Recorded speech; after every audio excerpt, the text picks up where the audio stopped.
So വീട് പണിയുമ്പം budget ഒരു വളരെ ഇമ്പോർട്ടൻറ്റ് ഘടകമാണല്ലോ. അപ്പോൾ ഈ ബജറ്റ് ഫിക്സ് ചെയ്തു, അത് എക്സീഡ് ആവുകയാണെങ്കിൽ അത് ആരുടെ റെസ്പോൺസിബിലിറ്റിയാണ്? ഈ നാട്ടിലെ ഏറ്റവും കൂടുതൽ വീട്ടുകാരും കോൺട്രാക്ടർമാരും കൂടെ വഴക്കുണ്ടാകുന്ന ഒരു കേസ് കെട്ടാണ് ഇത്. അത് മെയിൻ റെസ്പോൺസിബിലിറ്റി എന്ന് പറഞ്ഞാൽ ഒന്ന്, ഇപ്പം ഈ വീട് തന്നെ എടുത്തു കഴിഞ്ഞാൽ നമ്മൾ വൺസ് ഞങ്ങളൊക്കെ എഗ്രിമെൻറ്റ് ചെയ്താൽ ആ എഗ്രിമെൻറ്റ് പീരീഡിൽ തന്നെ ഈ വീട് കംപ്ലീറ്റ് ചെയ്യാൻ നോക്കും. നമ്മൾ ആ കൂടെ എഗ്രിമെൻറ്റ് വെക്കുന്ന എന്തെങ്കിലും കാരണവശാൽ മെറ്റീരിയൽസിന് 10% കൂടുതൽ ഹൈക്ക് വന്നാൽ നിങ്ങൾ വകവെച്ച് തരണം എന്നാണ് പറയുന്നത്. ഒരിക്കലും ബഡ്ജറ്റ് എക്സീഡ് ചെയ്യേണ്ട കാര്യമില്ല. അപ്പോൾ ഞാനൊക്കെ കരാറ് കോൺട്രാക്ട് എടുത്തു കഴിഞ്ഞാൽ നോർമലി നമ്മൾ ആ ബഡ്ജറ്റിൽ തന്നെയാണ് കംപ്ലീറ്റ്ലി 90% വീടുകളും. പിന്നെ ഇതിൽ നിന്ന് എക്സീഡ് ആയി പോകുന്ന ചില ക്ലയൻസ് നമ്മൾ 6 monthsനൊക്കെ എഗ്രിമെൻറ്റ് ചെയ്തിട്ട് ഒരു സ്റ്റേജ് കഴിയുമ്പോൾ വീടങ്ങ് സ്റ്റോപ്പ് ചെയ്യും.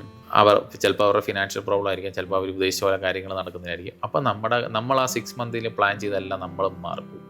6 months കഴിഞ്ഞിട്ട് ഇപ്പോൾ നമ്മൾ ഉദാഹരണം പറഞ്ഞു കഴിഞ്ഞാൽ ഇപ്പോൾ ഈ വീട് 2 നില വീടുകളൊക്കെ ആണെങ്കിൽ ചില സെയിം തന്നെ ഡിക്റ്റോ മുകളിൽ അതേ നിലയാണ്. നമ്മൾ ഒരു നില വാർത്ത് 2ാം നില അതേ വാർത്ത് കഴിഞ്ഞ് നമുക്ക് 2ാം നില നമുക്ക് അതേ ഇതിൻ്റെ പ്ലാസ്റ്ററിങ്ങും പലകകളും എല്ലാം ഉപയോഗിച്ച് വാർക്കാൻ പറ്റും. അതൊക്കെ മാറുമ്പോഴേക്കും നമ്മൾ ബഡ്ജറ്റിൽ നോക്കും. ഇതൊന്നും വീടെന്നൊക്കെ പറഞ്ഞാൽ ഇതൊക്കെ എന്ന് പറഞ്ഞാൽ നമ്മളൊരു ആവറേജ് ഒരു ഇതിൽ നോക്കിയിട്ടാണ് കോൺട്രാക്റ്റ് എടുക്കുക, നമ്മുടെ മെറ്റീരിയൽസിൻ്റെ ക്വാണ്ടിറ്റിയൊക്കെ വെച്ചിട്ട്.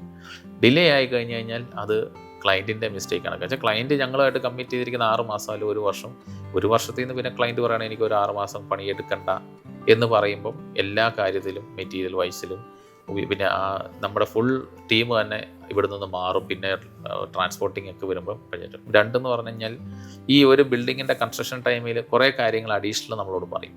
ഈ അഡീഷണൽ എല്ലാം കൂടെ ഒരു കോൺട്രാക്ട് മിണ്ടാണ്ടിരുന്നിട്ട് അവസാനം ഇതെല്ലാം കൂടെ ക്ലയൻറ്റിൻ്റെ അവസാന സ്റ്റേജ് എന്ന് പറഞ്ഞാൽ ക്ലയൻറ്റിന് ഒരുപാട് ഫിനിഷിങ് സ്റ്റേജിൽ ഒരുപാട് പൈസ ഇറങ്ങുന്ന സമയത്ത് കൊണ്ട് ക്ലയൻറ്റിനോട് പോയി പറയും. അപ്പോൾ അത് ക്ലയൻറ്റ് ചിലപ്പോൾ അത് ഉൾക്കൊള്ളണമെന്നില്ല. നമ്മൾ ഓരോരോ ടൈമിങ്ങിൽ ഓരോരോ അഡീഷണൽ വർക്ക് വരുന്ന അപ്പോൾ തന്നെ ഞാൻ പ്രത്യേകിച്ച് അപ്പോൾ തന്നെ ക്ലയൻറ്റുമായിട്ട് അത് ഡിസ്കസ് ചെയ്ത് അത് അവിടെ സെറ്റിൽ ചെയ്യുമ്പോൾ അവർക്കൊരു അവയർനെസ്, അല്ലെങ്കിൽ അറ്റ്ലീസ്റ്റ് നമ്മൾ പറഞ്ഞത് അവരുടെ ഇന്നൊരു ഒപ്പ് മേടിക്കും. ഇത് ഈ ആഴ്ച 21,000 അഡീഷണൽ വർക്കുണ്ട്.